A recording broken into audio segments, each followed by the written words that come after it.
morning. It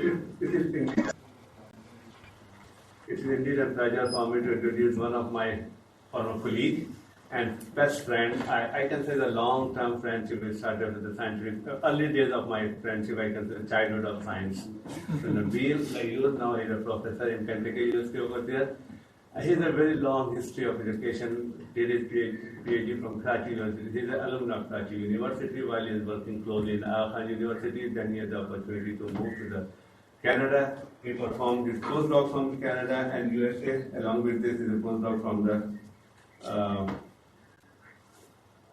McMaster University, I think. Yes, that's. Recently, he moved to the USA and he is an assistant professor over there. He established his own group over there, and he is really keen to help others. This is the most important, I should say, the personality of Nabeel, that he always brings, since early life, he is always ready to help others. From the science he is doing, I have witnessed myself, and now while he is in a position over there, he still would like to share the knowledge and the facility, whatever he is enjoying over there, to share with others. So today the lecture is mostly opportunities for the youngster, how he can. So this lecture is going online, so I'm quite sure that a lot of people are going to benefit with this. With this, I will invite for the youth. Please come over here.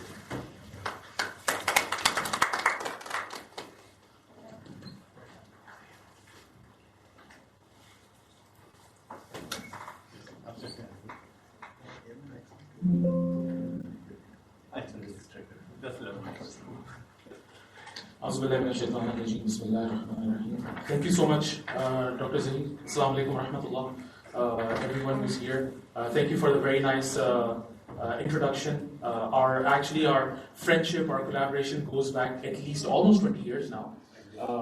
I started my MPhil PhD back in 2000, and I was here with Karachi University for my graduate studies for at least 2005. I was working in Khan, but most of the days I would come back over here and try to find some ways that we could collaborate and work together, get publications together, learn from each other. I used to teach them biology and biological sciences, and I would get all the information from chemistry of how, what is the meaning of the chemicals in the plants that I was working on for the pharmacology. So it's a great pleasure, seriously, it's a very big honor to be back here talking to you all, particularly the young people who are doing their MPhil and PhD and postdoc. The time when I was here, there were only 3 buildings, and now I'm told that there are almost 25 buildings here, which is absolutely amazing.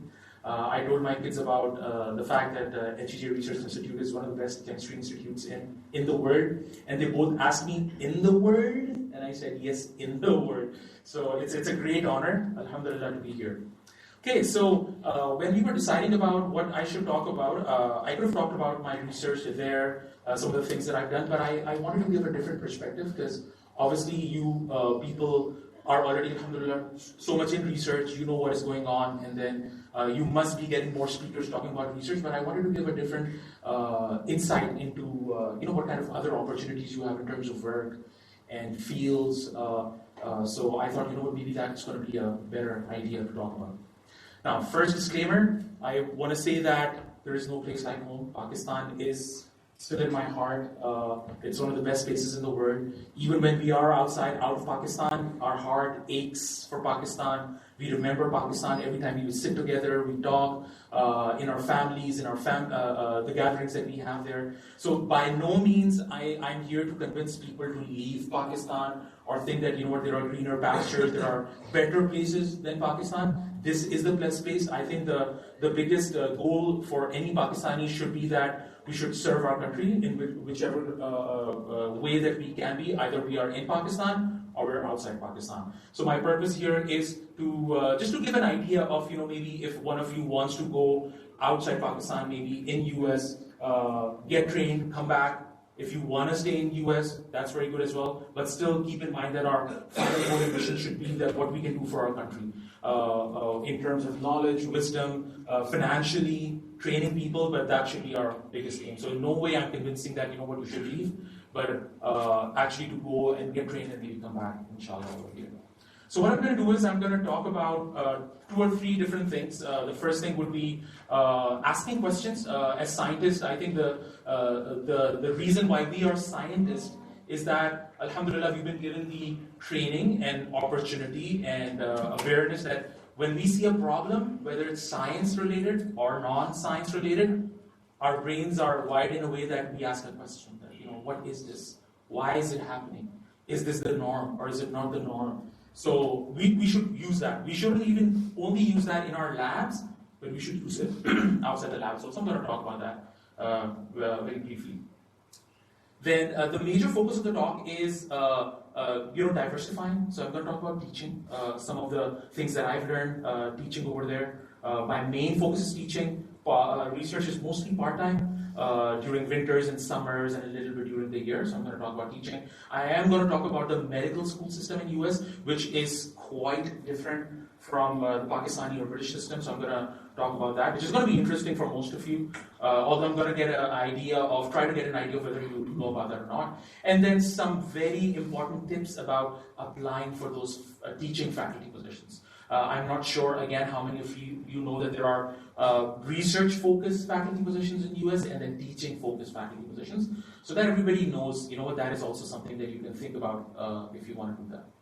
Now, my journey is a little different from, let's suppose if I compare myself with my good friend Dr. Zahid here. I started off my undergrad Bachelor's of Pharmacy from Faculty of Pharmacy here. Right after that, I was told that, there are some people in pharmacology in Al Khan University that are doing some research. And I got so interested that the next day, the person who told me never ended up there, but I went there and I asked those professors, and I really want to do research. What can I do? So I ended up there. I was very lucky to be connected with Dr. Nabeel Ghayur, who was my master's and PhD supervisor. And then through his collaborations here in HEJ, I got the opportunity that I could make friends and collaborate in terms of research, which is why I have the iccbs logo over there. I had the opportunity to go to King's College London in the UK for maybe around half a year, to do a pre-doctoral fellowship. Worked with a very world-renowned professor of pharmacognosy, Dr. Peter Houghton, in his lab in King's College London. After that, once I was done with my PhD, I went to Canada. I did my postdoc from McMaster University, worked in a respiratory research institute and nephrology institute, did some clinical trial work, some clinical research using animal plus human tissues as well.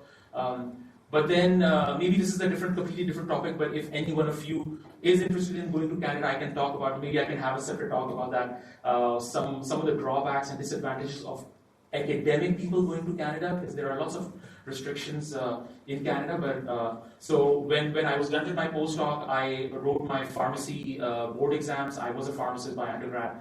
I started working as a pharmacist in the community and the hospital setting. So took myself a little bit away from the typical academic setting, although I was regularly teaching in the medical school at McMaster University, because I had that love of interacting with students and teaching and mentoring and coaching those students. I was working as a pharmacist at the meantime, teaching at the medical school there. Taught also, again, in different universities in the Greater Toronto area, Mohawk College, University of Toronto, University of Waterloo, Wilfrid Laurier University. So I was teaching in medical school, a public health school, a nursing school, but all related to either pharmacology or pathophysiology. Recently, around almost 3.5 years ago, post-COVID, I was still working as a pharmacist, and workflow situations changed. Again, cutting it short, I thought that, I need to come back into academia full-time. I started applying in the US, and then I got this position, a faculty position, at the University of Pikeville in Kentucky. So Kentucky is a small state in US. Not a lot of people know about it. Nicely connected with lots of different states around. You drive 30 minutes to 2 hours, and you're in a different state, in a totally different culture. We are in the east of Kentucky. There's the University of Pikeville there. It has one of the 3 medical schools in Kentucky, along with 2 other schools. And it's a nice, very picturesque place surrounded by mountains. There's a whole mountain range. It's called the Appalachian Mountain Range on the east side of US and Canada. So the city is actually surrounded by whole mountains. So very picturesque. The downtown core of the city is filled with university buildings and different departments. So a kind of a university town. So I would want to just reminisce some of the good old days that I used to be here. Again, when I was here, there were only 3 buildings. Alhamdulillah, with the help and permission and the guidance of Dr. Anwar Gilani, I was able to collaborate with some of the people here, particularly Dr. Zahid, Dr. Asad Khalid, who's now in Saudi Arabia, Dr. Farzana Shaheen, and Ahmed Abbas Khan. I was just asking Dr. Zahid about that, and other people that I used to collaborate with. The only idea that I used to have was that, how can we get that collaboration going, get papers without getting into the teeny bit of detail that who's going to be the first author, who's going to be the corresponding author, just working together and trying to find answers to different things. My first paper actually came from here. Again, I was not here, but this was like my second home at TJ Institute, working with Dr. Sabra Begum and Dr. Pina Siddiqui's group. Back in 2002, I had my first paper, and then again, subsequent papers in 2006 and later in 2007. But then most of the papers for the collaboration came from these very bright researchers that are mostly now professors, full professors here, Dr. Zahid, Dr. Farzana Shaheen, Dr. Asad Khalid, who's not here, but lots of papers. In fact, when I was going through my CV, I didn't have an idea that I have over 15 papers through this collaboration. Keeping in mind that I wasn't registered here, I wasn't here officially. I used to come through the back doors and just see how I can work together with all these amazing people. So lots of papers, very nicely published. I learned a lot. Again, all students of Dr. Atar Rahman and Dr. Iqbal Chaudhry. So some of them were mainly from here. Some of them, they used to be collaborators on my projects. Again, collaborating and getting pharmacology and chemistry together. And then there's a big list of abstracts and conference proceedings that also got published. Now, my research interest started with medicinal plant pharmacology, as most of you are here, natural products research. I did the main focus of my research in Khan University was around smooth muscles, physiology, pharmacology, looking at contraction of muscles, what can contract a muscle, what can relax a muscle.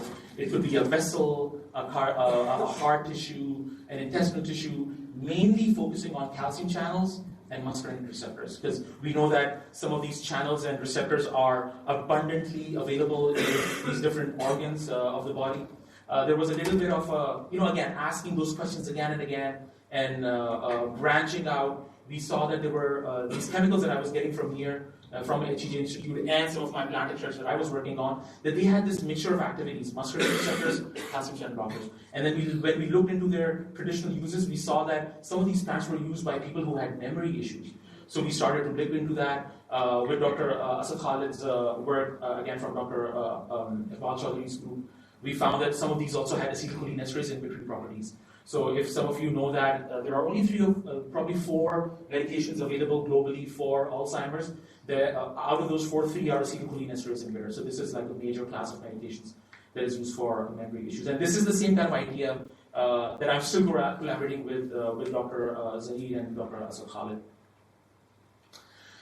For my postdoc in Canada, again, I stuck to the smooth muscle physiology pharmacology side, calcium channels, particularly looking at firing of calcium channels, changing of levels of calcium intracellularly, extracellularly, adding confocal microscopy to the work. I did get independently funded by CIHR, Heart and Stroke Foundation, Lung Association of Canada. CIHR is the NIH equivalent of Canada, so it's NIH in US and CIHR in Canada.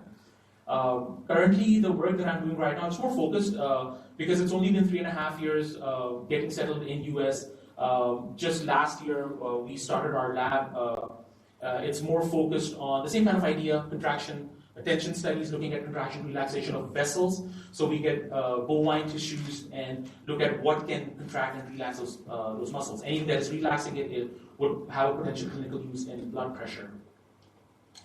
Now, one very important thing that I wanted to touch about, this is something that I talk to young people there in US as well, mostly Muslim students that we have in our medical school, that you have to look at other things also. You might become a very famous doctor or a scientist, but you always have to ask questions around you. You see problems, you see issues in the community. I was talking to Dr. Sneed about it this morning as well, that always make sure that your asking questions is not confined to the lab alone. You see problems around your house, problems around your institution, you're walking or coming here and you see something happening, see why is that happening, what can you do, how can you contribute to change that situation. Which is why now it took me a little bit of time to understand that. So now, in addition to the typical pharmacology research, I'm also looking at the societal harms of drug abuse. It's a big problem. I've heard that it's a big problem in Pakistan as well. It's a big problem in US for all kinds of youth. So why is that happening? What are the societal consequences? What happens when something like this happens in the youth? How do their families, understand and cope with that? And in addition to that, I've also gotten interested in medical education research, looking at study strategies. How do young medical students, they work and they study different types of assessment, quizzes, formative and summative, board prep, which is a major component of the medical education, and then obviously gamification. Most of you over here are Gen Zs, so the way that I used to learn is very different from how you would learn. So looking at diversifying and making the learning process more interesting. So this is my most recent form of research, looking at introducing Jeopardy and Kahoot and other ways of making learning interesting. And again, I'm funded more by my university, Appalachian Regional Commission there, and some of the collaborative work from University of Kentucky as well. So now I'll move into the learning and the teaching side of how people learn. And learning, we know that is anything that leads to change in behavior or habit that can come from the knowledge that is imparted from the teacher, the skills that a person learns, the attitude that is changed. There has to be a positive attitude in everyone when they're learning that, I'm going to make a difference, this is going to lead to a change. So that drives a person to change. Now, from our side, this comes from lecturing and giving lectures and all those things. And again, I've already discussed that Gen Z component. We used to learn from didactic lectures when I was doing my undergrad. We used to go into these lecture halls, and a professor would come and they would give us the lectures. But now things have changed a lot. It's not only lectures, but we have to diversify the learning part.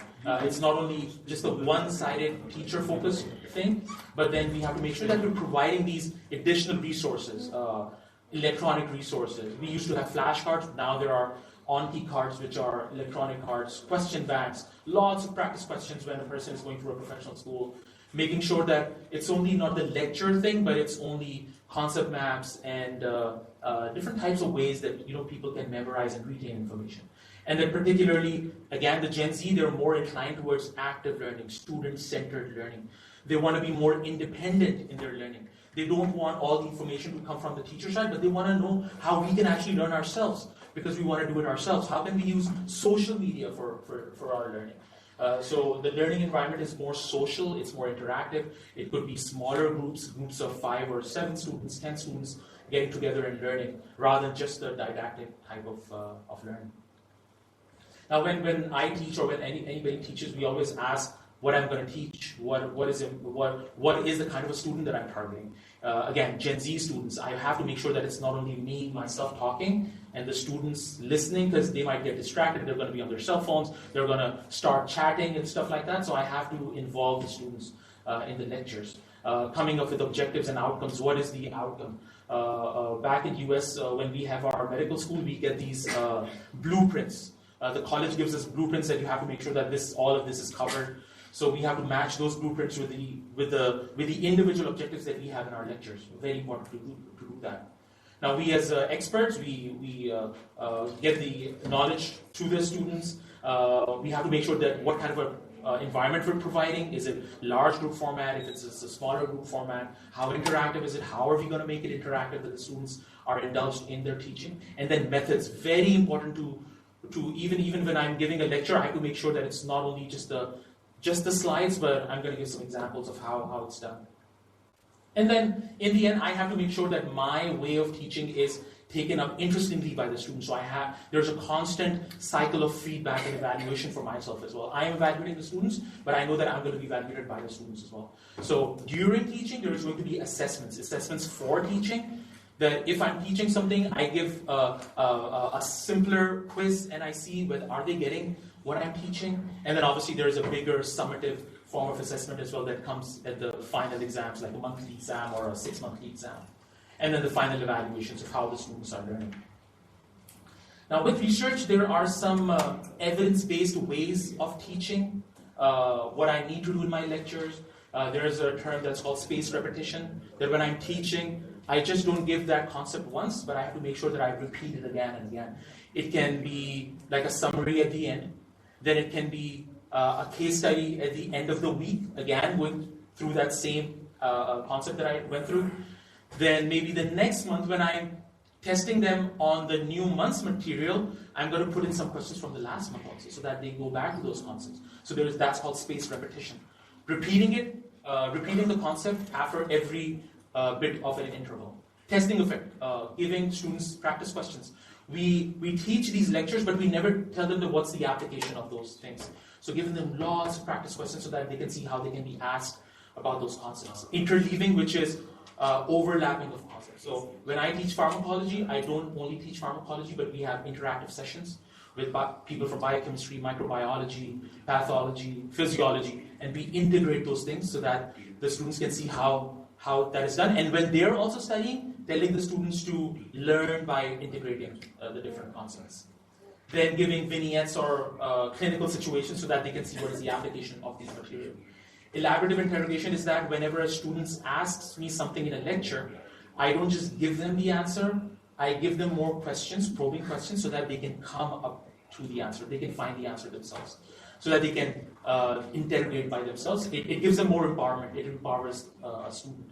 And then obviously we all know about the multimedia theory that, when we have a lecture, it has to have the right balance of pictures and videos and all those things, because that's going to complement whatever I'm teaching. So in the end, it's not only the deep content knowledge that I have as a professor, but I need to have a passion. I need to make sure that I'm motivating students, I'm connecting on their levels. I'm not an emotionless teacher, but I have emotions. When a student comes to me crying in my room, then I have those emotions that I can attach to that student, and I can tell them that how they can come out of those problems, how they can study, what they can change in the way that they study. So it's not only teaching and instructing, it's mentoring, it's praise, it's guidance. We want to be inspirational teachers so that our students become like us, so that they can say that I used to have a teacher who was like that, and I want to be like that teacher. So I would recommend that teaching positions, because I am talking about teaching positions, that each one of the young people who are here, try to see if you want to do something like that. Obviously, it has to come with permission from your research supervisors, if they're ready for you to maybe give a lecture over here or somewhere else. I was lucky that with Dr. Gilani, he gave me the permission to teach in the nursing school at Al Khan University when I was doing my master's and PhD, and I knew that, this is something that I love. I love to teach, I love to connect with students, and this is something that I really want to consider when I'm done with my PhD. Now, so that was a little bit about teaching, of how teaching has evolved. It's not only didactic, it's more than that. I want to talk about the medical system in the US. In the Pakistani system, which is more of a British system, we know that after high school, we do a 5-year medical school, which is called MBBS. The equivalent of that is MD in the US. But then I would want to have an idea of how many people know what is a DO program, Doctor of Osteopathic Medicine. Anybody ever heard of that? Maybe you have a cousin in the US who says that I'm becoming a doctor, but I'm going to be a DO, not an MD. No, sir. No? Never heard of that?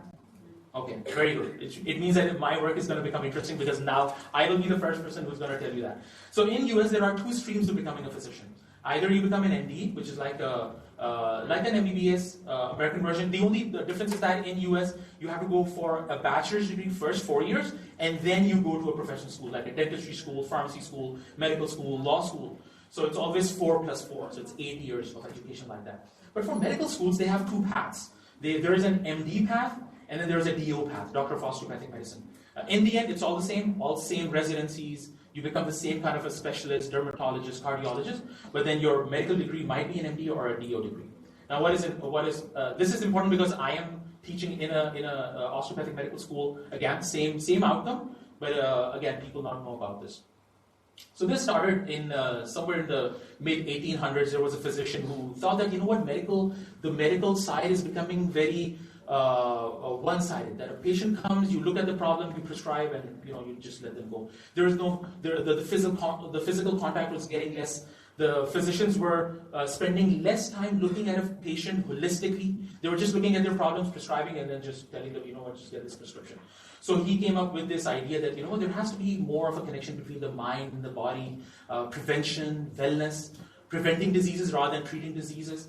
So he came up with the idea of the relationship between the structure of the body and the function. So muscles and bones and joints and ligaments and tendons, and then working with all those things with the hands. So putting pressure, gentle pressure, and then letting the body heal itself. Like if there is any kind of a back injury, working with the muscles and joints. If there is even like a chest infection, opening up the lymphatic system so that the immune system can become more activated and a person's body can heal itself. So giving the body a little bit of a time before prescribing. So you are going to prescribe, but then giving that body, empowering the body so that a person can heal themselves. So like, their 4 tenets are body-mind connection, the body is capable of self-regulation, self-healing. Some of the systems that we have over here. You go to a Hakim or you go to someone else who, maybe they give you idea of relaxation or meditation. And we know from our religion, like, the concept of salah, fasting. We know that there's so much of research now about fasting that, when you fast, your whole body actually regenerates. The body starts to eat away fat, dead tissues, injured tissue. So now we see there's so much of research on fasting and nobody knew about it in Islam. In Islam, we've been told, and in fact, even before Islam, because Islam is the culmination of all religions, even we know that Jews and Christians, they fast as well because it's the same message that Allah subhanahu wa ta'ala has been sending down. So there's a relation between structure and function, and then letting the body heal itself. So right now, there are 11% of the U.S. physicians are U.S. are DOs, and there's a big number of DO doctors in the U.S. So what are some of the similarities between MDs and DOs? It's the same application process. Curriculum is the same. There is one difference of obviously the subjects that they study, which I'm going to go over. And then same accreditation body. 2020 onwards, it's the same body that governs both of those schools. Board exams are a little different, but even if a DO physician writes these complex exams, they have the access to the same residencies as MDs have. So there's absolutely no difference. The only difference, again, is the way that they treat the patients, looking at the body holistically, using this tool, what they call osteopathic manipulative treatment, using hands, working on the muscles and joints and the lymphatic systems. So there's without going into detail, soft tissue involvement and lymphatics and muscles and joints and all these things so that the body can heal. So you can imagine that when a person is going through a DO school to become a physician, they will have more focus on anatomy and physiology, the musculoskeletal system, because they're going to work on the musculoskeletal system first, and then they're going to start prescribing and doing all those things. So they have a more idea of the anatomy of the body. Okay, so this is a typical sample curriculum of 4 years of a medical school in US. You see that the typical, even in Pakistan, it's the same. Students go through basic sciences like anatomy, physiology, neuroscience, histology, biochemistry. I know there would be lots of similar students over here as well. Pharmacology is usually taught in the second year, again, same in Pakistan as well. But then we see that for DO schools, there is this osteopathic principles and practice course that runs either 3 or 4 years, and students get access to that kind of knowledge as well. So there's a little bit of an addition to what the MD students learn, but in the end, it's the same kind of physician and all those things. Now, for a comparison, how many MD schools are there in US and how many DO schools? So there are 159 MD schools in US. The interesting thing is that, which I think becomes the most important point that I want to put across, because I see so many young people becoming PhDs and scientists. There are lots of medical schools in US, but what has happened in the past few years is that the acceptance rates into MD schools has kind of stayed constant, not a big difference, but there are more people applying to medical schools. One reason is that there has been a big influx of immigrants in US, in North America, Pakistan, India, China, Mexico, Central, South America. So there are more people applying, and you see that past 2020, there are lots of studies done that because of the health aspect of COVID, more people are applying to health professions, like to become a nurse or pharmacist or physicians. So there are more people applying, but there is not a big change in the number of positions that are available to become physicians. Same idea with DO schools. There are around 37 schools, DO schools in US, 58 locations, because some of the schools have satellite locations as well. And the same problem, in the last, if you compare 2 decades, 2011 to 2012 to 2021 and 2022, amazing increase in the number of people who are applying to these schools, number of graduates, total enrollment, so there are more people applying to these schools. But again, the problem is that not a lot of spots still. So what has been happening in the past was that anybody in Canada, young person in Canada or US, if they want to go to a medical school, they don't get the admission, then they would go to medical schools in the Caribbean. And I'm sure that you must have heard that there are a number of medical schools in the Caribbean as well. These are countries, smaller island countries between North and South America. According to estimates, this chart on the right says that there are 67 schools, but according to some estimates, there are 89 schools of different rankings. There are some very good schools. There are some not so good schools. So there are lots of North American students who apply to these schools, and the number of Caribbean schools is increasing. They charge a lot of fees. Their standards might not be that good. Their intake admission requirements are very easy. So anybody who doesn't even have a good MCAT score or good undergrad schools, they can just easily get into a Caribbean school. And then they have their attachment to hospitals in the US that you can always come back for electives in the US and get incorporated into the US medical system. Now, when you think about this, just imagine the capitalistic system in the US. They've been seeing since the past 40, 50 years that most of our young people from US and Canada, they're paying this amazing amount of money to become a doctor, and they go out and they give this money to different countries in the Caribbean, and we're taking all this money away from US. So we want to retain this, right? We want to keep these students here in US so that they pay us. So now more recently, there are non-for-profit medical schools popping up in the US. So I made this by my own self, looking at some of the websites of many different schools that are coming up. There's, according to estimates, in the next 3 or 4 years, there's going to be another 20, 25 MD and DO schools in the US. 25, according to my estimates. So I'm pretty, maybe in the next 5-10 years, there's going to be at least 40 or 50 medical schools. And that means that there's going to be lots of opportunity for jobs. Again, if you look at those disciplines that are taught in basic sciences, people with physiology background, pharmacology background, biochemistry, molecular biology, cell biology, histology, physiology, pathology. So if you're working on a pathological model of, let's say, a renal pathology, pulmonary pathology, cardiovascular pathology, you're working in molecular medicine on pharmacology, drug development, there is a lot of opportunity for young people, particularly from Pakistan also, to get into these schools and get a faculty position there. Now, I didn't touch upon this fact, but obviously you always think about, okay, if I want to do that, how do I enter US? So a person who has done a PhD, the easiest way of getting into US is through a postdoc. So you apply for a postdoc. There are hundreds of universities in US. They are very open to taking people from South Asia, particularly Pakistan, because they know that Pakistani people are very hardworking.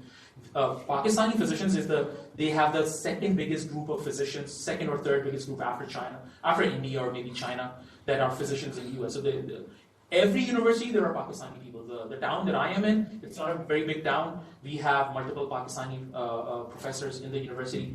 We have a big chunk of our medical students who are from Pakistani background. So whenever I tell people that we have at least 30 students in a class of 130 who are Muslims, people get really amazed that, in Kentucky, and most of these are students who are from outside Kentucky. So they consider applications for Pakistan for postdocs very seriously, that these are hardworking people.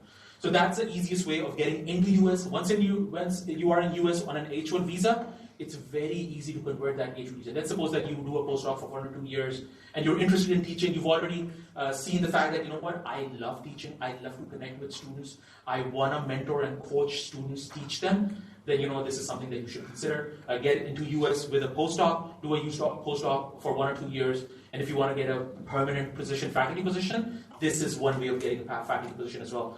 Because in the next 5-10 years, we're going to see lots of new medical schools in the US, a big number of medical schools, and they would want to hire for these medical science people. Some of the websites I want to recommend for looking for these jobs, even for postdoc positions, I always looked at higher ed jobs. They have recent positions, postdoc positions, research positions, faculty positions, both research and teaching faculty positions. And then let's suppose that if you're linked with so I'm a pharmacologist, so there is American Society of Pharmacology Experimental Therapeutics. I always go to their website and look at jobs over there. If you're a biochemist, there's a biochemistry society. If you're an anatomist, there's an anatomy society. Physiologists, pathologists, you can go to their websites and then look at those jobs there as well. And then obviously there's Nature and all those kinds of things as well. So you might ask that, okay, what if I get a teaching position, but I'm also interested in research, I love doing research, bench research, so does it mean that if I become a teaching faculty that I have to say goodbye to research, that I wouldn't be doing research? So this is I just wanted to give a snapshot of how the distribution of work looks like. This is the same for myself as well. I teach around 60% of the times, 50 to 60% of the times. There is university service that we have to be part of committees, community service. There's a big focus on in US about how you connect with the community outside. So if I am, lots of Christian faculty members are linked with churches and their programs. We have a couple of masajid, one in our city, one outside a bigger masjid. So I get connected with the masjid, doing programs and being part of a group there, so that I have to tell the university that, you know what, I'm not only sitting in my lab and teaching, but I'm out in the community helping with food donations. And we've had some floods in Kentucky as well because of the mountains. There's accumulation of clouds. A similar Himalayan monsoon effect that happens in Kentucky as well. So we have to show that, you know what, we're also going out, we're helping people. There's a lot of poverty in Kentucky, so we're helping with that as well, going to schools and talking about other things. So my distribution is around 60%, 50 to 60% teaching. I would say 15 to 20% research, 10% university service, 10% community service. If you end up in a research position somewhere, so it's going to be the opposite. You're doing research more, you might be doing a little bit of teaching, and then obviously community service and university service as well. Now, whenever you're applying for teaching positions or research position in US, there is something very important to look about. I've given this example because I've been part of search committees in my university recently for a pharmacology position, and we had these people applying without actually giving due focus on the job advertisement. So they thought that, you know what, it's a pharmacology position, I've done a PhD and a postdoc, so I'm just going to talk about research, without realizing that it's a teaching-focused position. So we're going through this interview, and with every question that we have, that person gives an answer related to research. Every answer has a research component. And we're thinking to ourselves, oh my God, he hasn't read the advertisement. We're looking for a person who can interact with students, who's a great teacher, who's a leader, who's inspirational, who has diversified his teaching methodologies, who's not only standing and talking, but he can give us examples of, he's using technology and social media, and he's teaching in small groups, and he's making different types of quizzes. So that person didn't give any of those examples. So it was an easy no that, you know what, he doesn't know, he didn't read the advertisement. So if you look over here, this is a real advertisement that came out from our university. So we said, teaching, scholarly activity. Obviously, we want that person to do research. Again, 10 to 20% research. And but again, we're saying teaching pharmacology, making lectures, lecture notes, learning objectives, PowerPoint slides, question exams, syllabi, a person who can make a syllabus by themselves, participates in, recommends curriculum development. We want that person to work on the curriculum. Again, previous academic experience, although again there is a research component that tell us that you can also connect with our students in terms of research, but the focus has to be teaching. So you always have to be careful that you read the advertisements very carefully. Again, this is a job advert that I picked up from a recent job actually. This is a research-focused research-focused faculty position, and they clearly say that. So this is the same kind of words that you see for any research position. A person who can develop an independent, nationally funded research program. Preference will be given to an individual with interest and record of achievement in blah, blah, blah areas of research. So a research position advertisement makes sure that they tell you that it's a research position, and a teaching position advertisement tells you that, we're looking for a teacher, a person who can teach really well. So always make sure that you're looking at those things. So the last thing, and I wanted to leave some time for questions as well. One thing that I have personally found, and I was lucky that I got into some people who told me about this, that if you're applying for a teaching position, that you should have your teaching dossier. Anybody knows what is a teaching dossier? Any young person here? No? Okay. So a teaching dossier is the equivalent of a CV. So you have a CV in which you put in that, this is me, this is my academic background, I've worked a little bit, I've published 20 or 30 papers, this is my research interest, I work on these things, this is my research supervisor. Then you have a list of your publications, your abstracts. That's your typical research CV. Teaching dossier is the equivalent of that for teaching. So let's suppose that if you have taught a little bit during your grad studies, which I always recommend, again, it has to come, you need to have your permission from the research supervisors, but I always recommend young people that, diversify a little bit, look at some teaching opportunities. It might not only be a direct lecture, but it can be lab demonstration, doing case studies with students, doing small group tutorials, any kind of teaching activity where you're not doing research, but you're connecting with the students and you're somehow instructing, guiding, coaching students so that you can put it on your CV.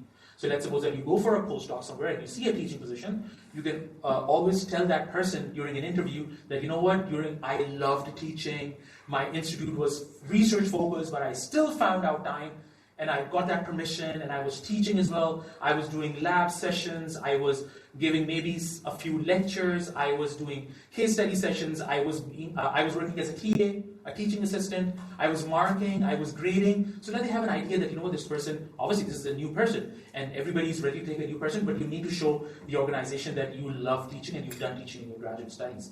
So a teaching dossier is a collection of your teaching work. So it tells you what methods you've used, either lectures or small groups or case studies, your accomplishments, what have you accomplished, what are your goals when you become a teacher. You let them know of your experience, your strengths. I've taught this much, this is my strength, I'm a great speaker, I connect well, so that's the idea. So that's like a CV, your teaching CV. So always make sure that if you are interested in teaching, and if you're doing a little bit of teaching in your MPhil, PhD, or Master's or PhD, that you make a separate document that shows more focus on teaching. So that if you're applying for a teaching position, they know that, you know at least this much that you're putting your teaching credentials in a separate document. So what would this document look like? If any one of you just Google it, what is a teaching dossier, there are hundreds of examples. I was lucky that in McMaster, when I was doing my postdoc, they had a teaching center, and I went there, and there was this lady. She actually took me through the whole process of making a teaching dossier. So what are you going to have in it? The first thing is your philosophy. What is a teaching philosophy? Any young person know what is a teaching philosophy? Okay. You might not realize it, but studying in Pakistan, I'm sure that everybody has a teaching philosophy. So my philosophy when I was studying was that if I become a teacher, I'm going to make sure that I interact with my students. I ask them questions and I let them ask questions, and I give them time. I take my pauses so that I'm just not throwing all the information, but I'm giving time for interaction. Or you can say that respect or anything like that. Whatever you feel, maybe a little bit of a frustration that you have as a student, that can become a teaching philosophy. So this is like a paragraph of something that you write, your narrative of what do you value most in your teaching. Even with a little bit of experience that you can get in your teaching, and you see some of the problems, you say that, when I'm going to become a teacher, this is going to be the most important thing that I'm going to have in my class. Respect, asking questions, giving time to students, letting them have lots of practice on concepts, repeating concepts, something like that. So it starts off with a teaching philosophy, maybe a half a page or a full page. Then you want to describe your teaching commitments, like what courses were you teaching on, what were you doing. Again, large class format, small class format, problem-based learning, team-based learning, flipped classroom, whatever. There are lots of ways of teaching. Then maybe, let's suppose your professor gave you that, I'm becoming very busy. I know that you're a brilliant student, you talk really well, I want you to explore teaching, go and give this lecture. So, and then maybe you're giving that lecture for a while, and you feel that, I really want to change some things about this. I'm a young person, my professor is not that young, so I want to do some kind of an evolution of the way that I'm teaching. So you might revise the way that you're doing it, different from your professor. Write that down, what you've changed in the way that it used to be delivered and how you're doing it now. Your role in curriculum and instruction, so maybe your professor lets you sit in a committee or something like that. So write that down, that I was involved in this committee that was related to teaching, and you can jot that down. Your teaching effectiveness, so once you teach, then you always get feedback from the students. Did they like the way that you teach? Do they love you? Do they think that you're a very good teacher?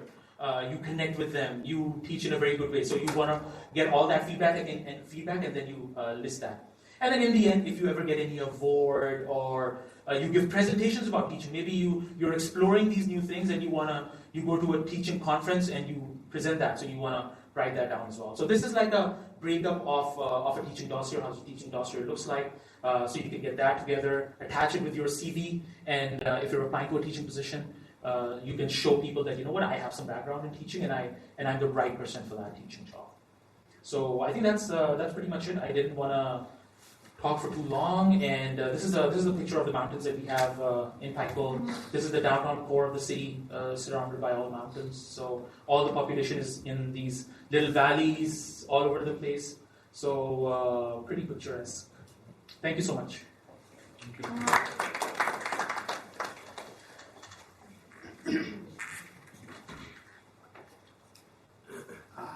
My name is Dr. Fahim.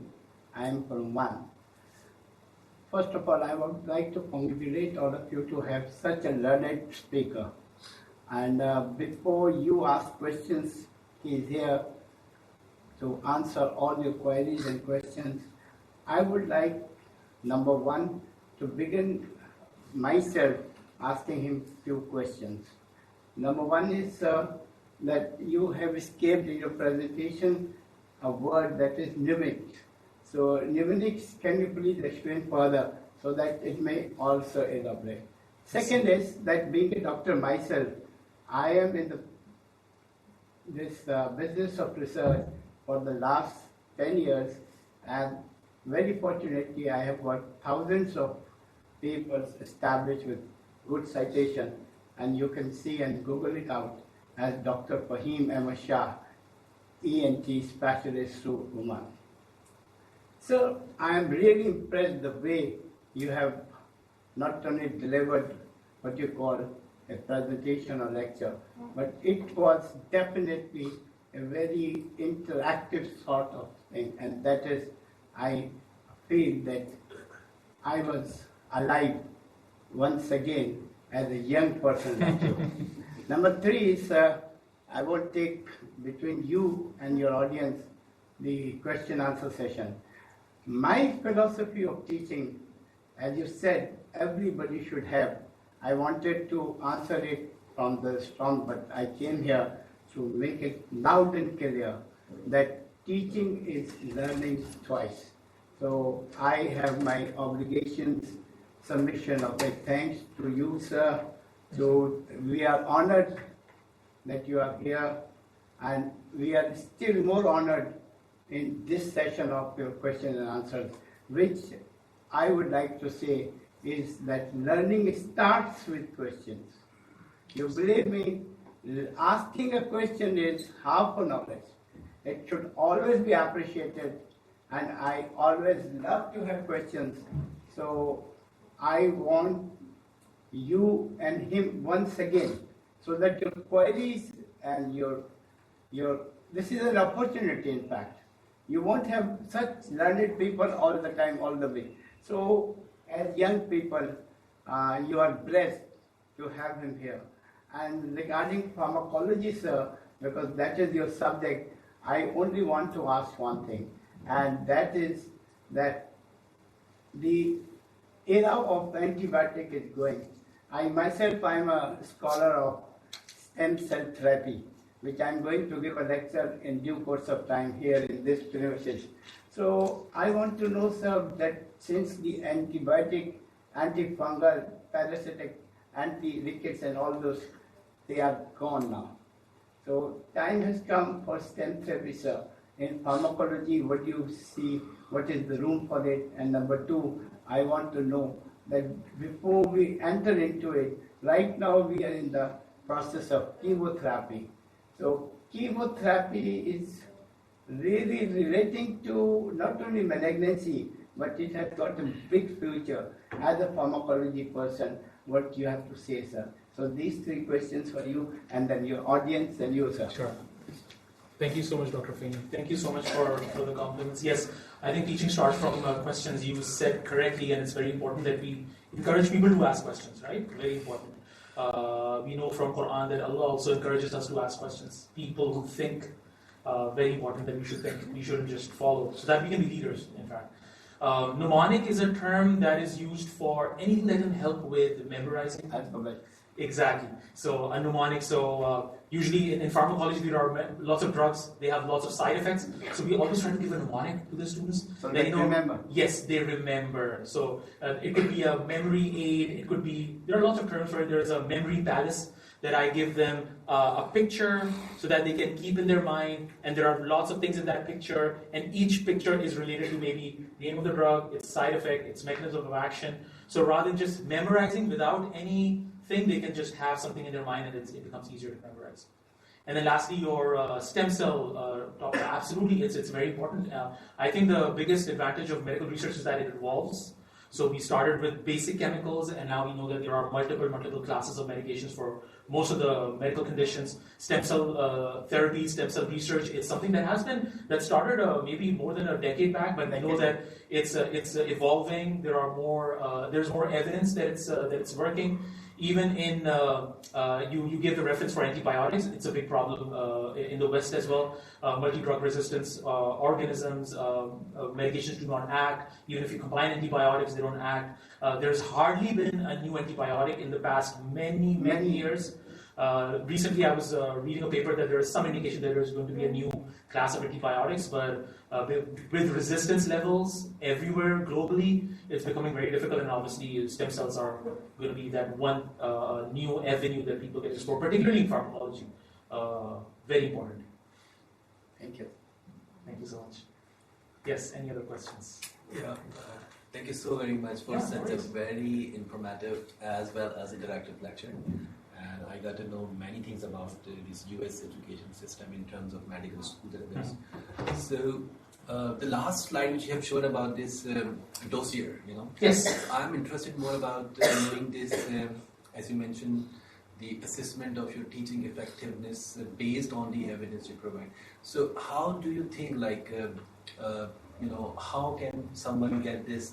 Can I, if I teach something, Yes. I can get the same thing from the student myself, or Yes, okay. how to weigh that actually? Very good. So there are two ways of doing this. For us, back in our medical school, there is an official way that we get the feedback. So after the semester is over, a 5 or 6 month semester, whatever course that I'm teaching, the university sends these evaluation forms to every student, asking about how I taught stuff, my slides were clear or not, was I understandable, did I try new things, and then general comments that, was I a good teacher, was I a bad teacher, what can I improve, what can I do next, what can I improve in the course, what I can do in my delivery of the course. So that is one way. But let's suppose that if I do something midway through the semester and I still want to get an idea of maybe a new thing that I've started doing, maybe a new way of quizzing the students, if I'm using Jeopardy. I don't know if people have heard of the Jeopardy game, that it's a TV program that comes, Mr. Trebek used to do it, he died out of cancer. So it's a game program. So you can actually use a lot of these gamification ways,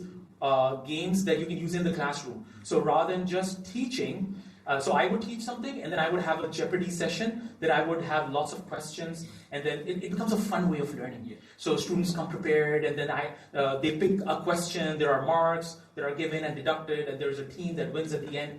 So let's suppose I do something like that, then I would send them a link of a Google form that I did the Jeopardy session. What did you think about it? Was it helpful? Was it not helpful? Did you learn more? Is it going to help you with the block or final exams? Is it going to help you with the board exams? And then generally, what do you think about it? That's what my question is like. Yes. If I make myself this Google form. Yes, so you can make yourself. Absolutely, yes. Acceptable to Absolutely. anybody like Oh, I have yeah. myself. By your Absolutely. permission to addition Yes. to your question. Number one is that this CV or the dossier is telling yourself. So telling yourself what you are. The best thing is that people usually may be shy to speak of themselves, but this is the forum where you can express yourself. Yes. From the A to Z, whatever you know of your own self, and sarcastically, we usually do not know ourselves. So, number one is that you mentioned that. Number two is that now in all sorts of presentations in the West and in our part also, maybe in Pakistan, in due course of time it will come, all speakers will not distribute any certification until unless they fill up the form which is called evolution of the speaker, Yes. not of yourself. So, and in your case, the third thing I would like to add is that like a blog, you put your CV in wherever you have taught. Your students are the best one to recommend you. So all sorts of comments in that blog, if you can get them and just copy them in your CV, that will speak very high of yours. Yes. Other questions, please.